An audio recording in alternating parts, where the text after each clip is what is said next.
Assalamualaikum warahmatullahi wabarakatuh. Bismillahirrahmanirrahim. Selamat pagi dan semangat pagi anak-anakku semuanya. Bagaimana kabar kalian hari ini? Mudah-mudahan anak-anakku semua dan keluarga diberikan kesehatan dan dimudahkan segala urusannya oleh Allah Subhanahu wa taala. Amin amin ya rabbal alamin. Baiklah, pada kesempatan kali ini kita akan belajar mata pelajaran akidah kelas 4. Sebelum mulai, seperti biasanya, marilah kita berdoa membaca surat Al-Fatihah dengan harapan mudah-mudahan pembelajaran kita pada kesempatan kali ini mendapatkan ilmu yang barokah dan manfaat fid ini wa dunya hatal akhirah. Amin amin ya rabbal alamin. Al-Fatihah. A'udzubillahi minasyaitonir rajim. Bismillahirrahmanirrahim. Alhamdulillahirabbil alamin arrahmanir rahim maliki yaumiddin. Iyyaka na'budu wa iyyaka nasta'in. Ihdinas siratal mustaqim. Siratal ladzina an'amta 'alaihim ghairil maghdubi 'alaihim waladdallin. Amin.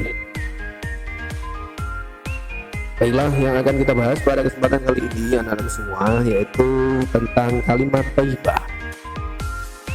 Kalimat thayyibah, sebelumnya kita harus memahami apa itu kalimat thayyibah, ya.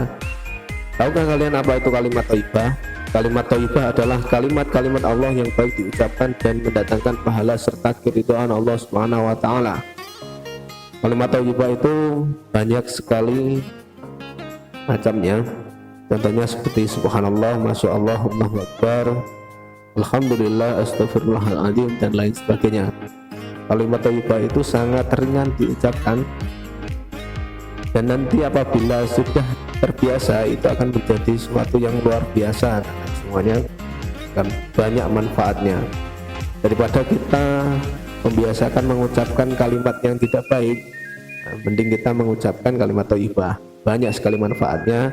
Salah satunya adalah mendapat pahala dan selalu atau semakin dekat dengan Allah Subhanahu wa taala.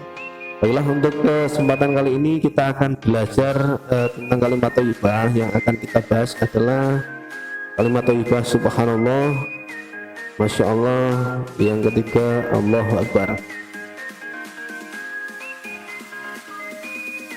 Kita coba lihat pada kedua gambar yang ada di papan tulis.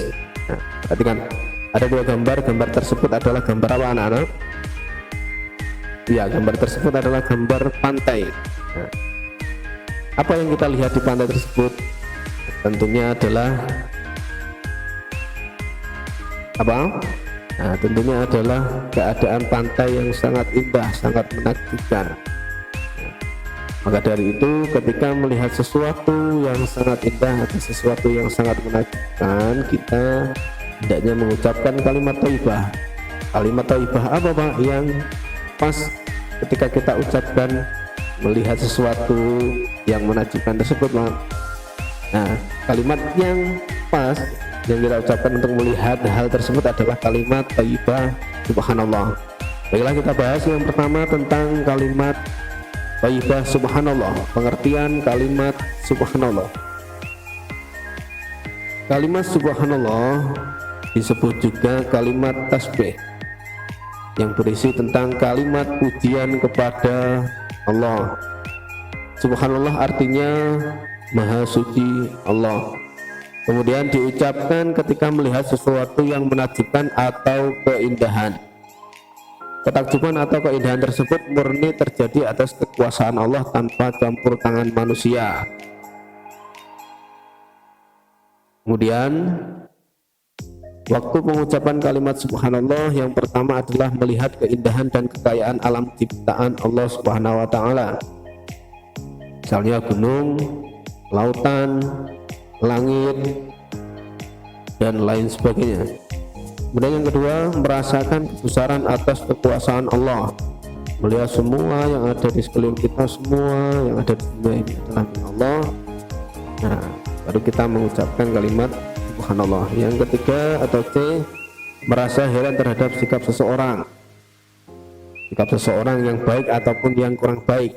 Misalnya, wah, anak itu pandai sekali dan rajin sekali. Nah, maka dari itu kita mengucapkan subhanallah. Misalnya gini, subhanallah rajinnya anak tersebut, subhanallah pandainya anak itu, dan lain sebagainya. Kemudian Yang berikutnya berzikir setelah sholat fardu. Kalimat subhanallah sudah disunahkan mengucapkan kalimat subhanallah ini setelah sholat fardu. Biasanya disunahkan mengucapkan kalimat subhanallah sebanyak 33 kali setelah sholat fardu. Kemudian yang atau yang kelima, mengingatkan imam ketika lupa bacaan atau gerakan sholat. Nah, ini biasanya di dalam sholat jamaah masjid dengan mengucapkan subhanallah. Nanti gerakan atau bacaan yang lupa itu nanti akan dibenahi oleh imam, kemudian nanti kita akan mengikutinya. Berikutnya hikmah mengucapkan kalimat subhanallah, yaitu mendapatkan pahala dan ridho dari Allah Subhanahu wa taala, menjadikan kita semakin dekat kepada Allah Subhanahu wa taala, mempertebal keimanan kita kepada Allah Subhanahu wa taala, dan menjauhkan kita dari perbuatan syirik atau menyekutukan Allah atau menduakan Allah atau menyembah selain Allah. Baiklah, kalimat thayyibah yang kedua yaitu Masya Allah. Pengertiannya adalah kalimat Masya Allah artinya Allah telah berkehendak akan hal itu. Diucapkan ketika melihat sesuatu yang indah maupun menakjubkan. Akan tetapi ada peran atau usaha manusia dalam suatu kejadian atau peristiwa yang indah tersebut. Coba kita lihat pada kedua gambar tersebut, itu adalah sebuah taman bunga yang sangat indah berwarna-warni. Nah, taman tersebut adalah diciptakan atau ditata oleh manusia, walaupun bahannya itu bahannya ataupun bunganya itu yang menciptakan Allah, tapi yang menata supaya lebih menakjubkan dan lebih indah itu adalah manusia. Jadi ketika ada sesuatu hal yang indah atau menakjubkan yang ada campur tangannya manusia, maka kita disunahkan mengucapkan kalimat Masya Allah. Perbedaannya dengan subhanallah itu tadi, kalau subhanallah itu tanpa campur tangan manusia, kalau Masya Allah itu ada campur tangan manusia. Contohnya lagi, selain taman tersebut, ketika kita melihat pesawat, melihat robot, atau melihat sesuatu hal yang menakjubkan yang dibuat oleh manusia, maka kita mengucapkan kalimat Masya Allah. Kemudian waktu pengucapan kalimat Masya Allah yaitu ketika melihat peristiwa yang menakjubkan. Kemudian ketika melihat sesuatu yang luar biasa atau di luar perkiraan, itu kalau kalimat thayyibah Masya Allah. Berikutnya yang terakhir, kalimat thayyibah Allahu Akbar. Pengertian kalimat Allahu Akbar, Allahu Akbar artinya Allah Maha Besar. Disebut juga kalimat takbir. Allah adalah zat yang maha besar, tidak ada yang mampu menandingi kebesaran Allah di dunia ini. Kemudian bentuk pengagungan kepada Allah dan perasaan tunduk kepada Allah merupakan tujuan atau pengertian kalimat Allahu Akbar. Kemudian waktu pengucapan kalimat Allahu Akbar, yang pertama ketika azan dan iqamah. Yang kedua berzikir sesudah salat fardu, yaitu disunahkan membaca kalimat Allahu Akbar sebanyak 33 kali. Kemudian ketika pidato atau khutbah Jumat, biasanya ketika mendengar khutbah kita juga akan mendengarkan lafaz Allahu Akbar di dalamnya. Kemudian ketika melaksanakan sholat, yaitu pada gerakan takbiratul ihram atau takbir intiqal.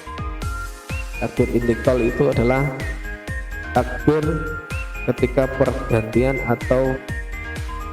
pergerakan di dalam sholat. Kemudian takbir pada malam Idul Fitri dan Idul Adha. Yang terakhir berjuang di jalan Allah. Berjuang di jalan Allah ini tentunya untuk membakar atau menumbuhkan semangat umat muslim saat berjuang melawan kaum kafir. Ketika zamannya Nabi Muhammad dan zamannya para sahabat biasanya melantunkan kalimat Allahu Akbar untuk menumbuhkan semangat memperjuangkan agama Islam melawan kaum kafir. Kemudian hikmah mengucapkan kalimat Allahu Akbar, merasa rendah dan kecil di hadapan Allah karena yang maha besar itu tentunya dan satu-satunya adalah Allah Subhanahu wa taala. Yang kedua, selalu ingat kepada Allah. Yang ketiga, optimis dengan pertolongan Allah. Optimis itu berpikiran atau berpengharapan baik terhadap Allah. Kemudian tidak mudah putus asa. Yang terakhir, terhindar dari sifat sombong. Demikian yang dapat Bapak sampaikan untuk pembelajaran kali ini, mudah-mudahan dapat bermanfaat. Pak akhiri cukup sekian. Allahumma fiq ila aqwamit thoriq. Wassalamualaikum warahmatullahi wabarakatuh.